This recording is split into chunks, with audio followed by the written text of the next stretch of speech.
Kuya. What y'all doing today, baby? Almost here.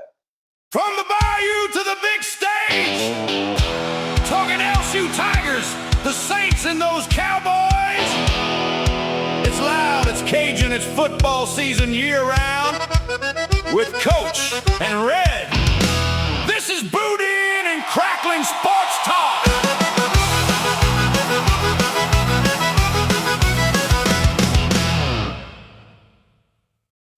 Welcome to Boudin and Cracklins. Hey, I'm Coach. That's Red. Hey, baby, let's talk about this USA soccer in the World Cup, baby. Tell me about it, Red. Coach, we're playing Bosnia and Herzegovina. Woo! Spell that. Spell that. Hey, spell that for $5. No, look. Hey, see, he's cheating. He's cheating. I'm going to give him $5 if he can. As a matter of fact, you know what? I'm not positive you can spell it if you read it. Ooh, that's a lot of letters. It's going to be close. Hey, it's like Yahtzee. Yeah. Bosnia and Yahtzee. What? Hey, I tell you what. $2 if you tell me where they're located. Europe. Oh, y'all sure? Eastern Europe. You sure? Yes. Hey, you know what? I can't argue. I don't know. They over there. Look, I ain't no geography major. I done tell y'all that. Or something. Anyhow, well, what you think about Bosnia and Herzegovina? We're playing at 7 on the 1st, on July 1st. That's Wednesday. Right. Wednesday night, 7 o'clock. Hey, look, my house. You all invited. My house. What's your address, Red? Oh, my bad. No. My bad. Hey, we just called it my house, huh? Yeah. We have a watch party. Come on and see us. Might be shown on Tiki Tac or whatever. Hey, you know what? We might go live. On TikTok. How about that? Anyhow, so tell me what you think about that game. So, I know we lost our last game. But did we really? I understand the scoreboard said we lost, but at the end of the game, it was lost. sometimes you didn't care if you lose, right? But we got out. But hold on. We got out of that game healthy, right? We got out of that game with nobody having to sit, right? Right. So did we really lose? Right. That was going to be the next thing. All our players are going to be available for this game. Well, unless they pull a groin injury in practice or something. You know, it's soccer. You never know they go flopping around or something. Yeah. You never know. They always play that mystery game in soccer. I'm just telling you. You know, I think the United States is obviously an overwhelming favorite. You know, I don't know if you look on those sites like DraftKings. By the way, we got to use a sponsor right there. I think the U.S. someone else told me, not me. I don't look on stuff like that. But I think they were minus 700 favorite. So if you want to drop a couple of bucks on there, you can probably make a couple of pennies. That's about all that'll be. But they're obviously a favorite. They're playing in San Francisco. Yes. What do you think their ticket prices are right now? Too much? $1,454. For the cheapest one. Look, you know what? Before we get into the game, I got a question. I literally just had this conversation with my son. So you got these, quote unquote, third world countries. You know, I'm just going to name some countries. Paraguay and Ghana and all countries like that. How in the world are all of their fans being able to afford to come over here for a week or 2 or 3 or however long they stay in, the trip over here, the hotels over here, the tickets? Man, how they got that money? Good Lord have mercy. I can't afford 2 biscuits right now. I mean, what in the world? Ain't like they're having to buy groceries over here. That might be true. I don't know. I'm just like, I don't know. I just feel like it's almost overpriced. Oh, they have the common man outpriced. Maybe they're the top of their country. So look, I just looked an hour ago at the tickets in Arlington. Who's playing tomorrow? Norway and whoever the heck they play. Who's Norway playing tomorrow? I don't remember. Whoever they playing tomorrow. The cheapest ticket in the place was like $580. Norway and the Ivory Coast. Yeah. Tomorrow in Arlington, and the cheapest ticket they had was $580. That's still pretty expensive. Yes. I mean, that's NFL playoff ticket money. Yeah. I mean, trust me, I know. That's about what you go. Matter of fact, you might not even pay that much for an NFL playoff ticket unless you're calling some of the plays. U.S., what we got to do to win? Score early and often. We got to score one more than them, right? Score early and often. So I think, listen, I keep saying I think Dest is important. That dude is fast. All right. Obviously, we know about Pulisic. He's going to do his thing. I believe. I'm going to be honest with you.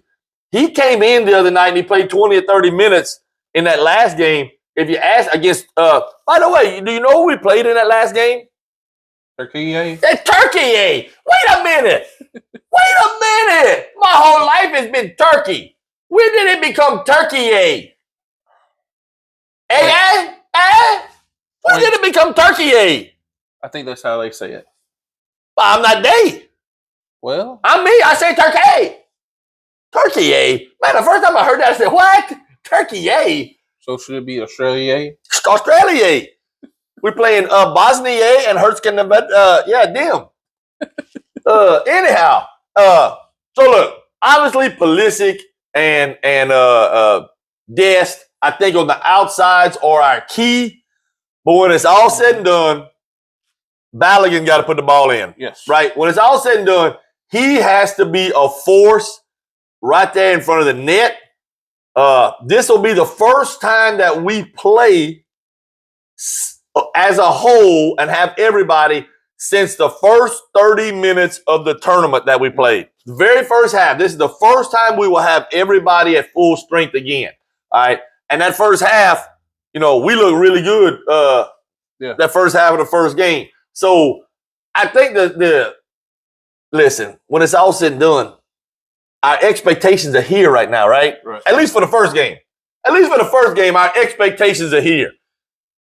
It's not very often the United States, first of all, makes the knockout round. Yep. Number two, wins a game in the knockout round. We're poised in a position to win a game because we won our group, which is also something we haven't done very well. So when you combine all of that with the fact that it's actually being held in the United States, yeah, expectations are up here. Now, in tournament format, you don't want to go to look ahead. You always want to look at the team in front of you. But theoretically, if we get by Bosnia and if we get by them, we got Belgium. Yeah. We got Belgium. I'll say this. I've watched Belgium play. They haven't played great. That's what I was fixing to get to. They haven't played great. They are beatable. They, in my opinion, are not Belgium of the past. No. But if you want to know the truth, neither is Brazil. Neither is Germany. Neither is Portugal.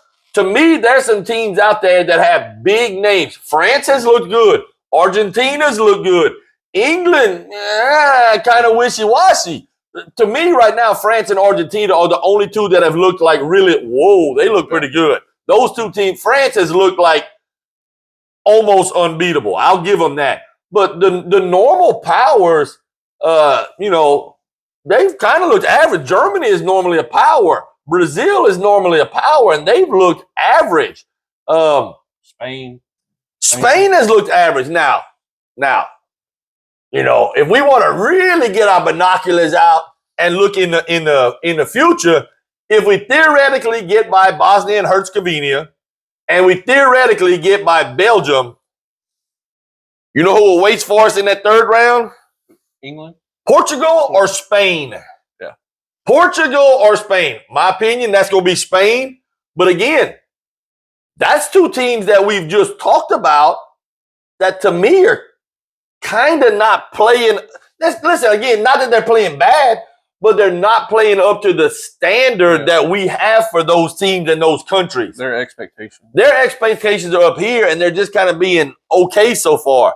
One thing I'm going to point out about this World Cup, and it got me a little fascinated. So the United States played all three of their group stage games on the West Coast. Mm-hmm. Tell me again why we play Wednesday night? On the West Coast. San Francisco. If we win that game, do you know where we play the next game? Dallas. Seattle. Oh. If we win that game, you know where we play the next game? Dallas. Los Angeles. Anybody see a theme here?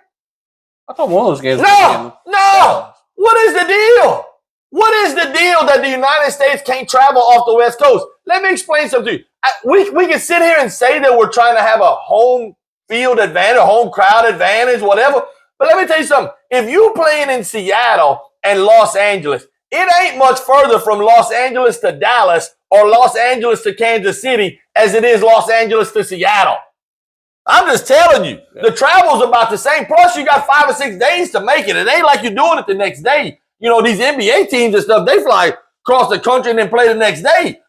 I don't get that. Somebody somewhere pulls some strings that theoretically we can play our first 6 games on the West Coast. You know what that is? That's some BS.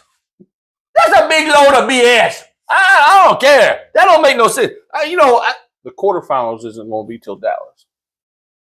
Well, that's a long way down the road. That's a long way. That's 2 weeks away. 2 weeks? Lord have mercy. I don't know what I'm going to be doing in 2 weeks.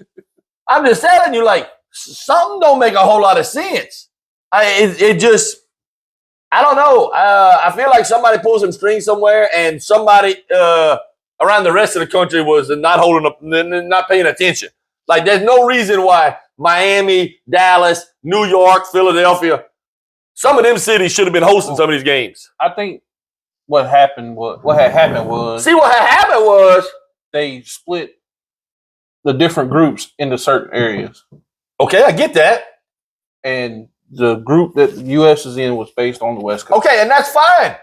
But then, being as you have a week between games, if you played all your group stage games on the West Coast, we should have gone somewhere else for the knockout stages. You don't just keep them there. I mean, like, you the host country. You can't sit here and tell me the United States doesn't have pull as to where they play. I realize once the bracket's out, but you can't sit here and tell me they couldn't have said, hey, no, we'd rather go play in Philadelphia or Miami or whatever for a game. You can't sit here and tell me that the organizers couldn't have made that happen. I don't believe that. I don't believe that. You're lying. You're lying. I don't believe that junk. So I said I'm lost. All right. You heard what I said. I said it. I said what I said. Anyhow, Pulisic, Dest, Balogun, whatever it is. Here's the other thing that scares me. There's 2 things that scare me. Not necessarily about Bosnia and Herz. Them. Number 1, our goaltenders really have not been tested. And when they did get tested in the last game against Turkey, they didn't really pass the test. No. They didn't really pass the test. We gave up 3 goals against Turkey, who was already eliminated. I'm just telling you. All right.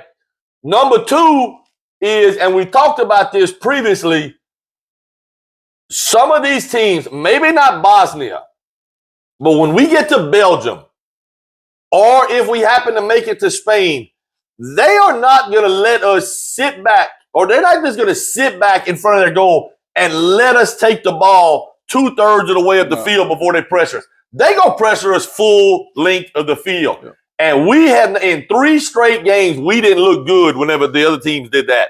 That started in the Paraguay game, the very first game. When Paraguay got behind at half, they came out in the second half, and it was, they had basically outplayed us in the end of that game. Yep. All right. So anyhow, Wednesday night, I believe that we will win. I believe that we will win. I believe that we will win. Look, you know what? How about we come up with a new chant? I'm just telling you. I mean, that was kind of an old school U.S. Almost a, can we please win? How about we come up with something new? So you want Cincinnati football to come up with a new I want Cincinnati. They got to get rid of that heyday. Hey, who day? They just stole that from the Saints. We all know that. I talked about that the last time. And U.S. soccer to get a new chant. So, I'm going to tell you. I like when they start singing songs in the stands. I like when they sing the song. I don't know if I like the Country Roads. Yeah. It's okay. I'm not against it, but how you singing Country Roads in San Francisco? Look, realistically, by the way, I saw a video the other day. Which country is it that has they always playing the music? Is it Norway or Sweden? No, it wasn't Sweden. One of them countries has the band. They have a bunch of their fans that have a band out in the street and all that kind of stuff. Guess what they was playing? What? Neck. They were playing Neck. Look, Can you imagine? Can you imagine if the U.S. puts a band out there or some people get out there and they start playing Nick in the middle of the soccer game? Hey ho! How many other people? It's your turn. It's your turn. Look, he left me hanging. Yeah. He left me hanging. Yeah. Don't act like how many people know that. I promise you a lot more people know that. In Louisiana. I tell you what, bring that game to Dallas and see who's going to be singing it. I think it'd get done in Dallas. Yeah, you can do that. Hey, whatever you do, don't forget, the Atlanta Falcons, they blew a 28-3 lead in the Super Bowl, baby. Lord have mercy. Hey, join us next time on Boudin and Crackling. Find us on Facebook, YouTube, Instagram, Spotify, TikTok. Email the show at boudinandcracklinsports@gmail.com.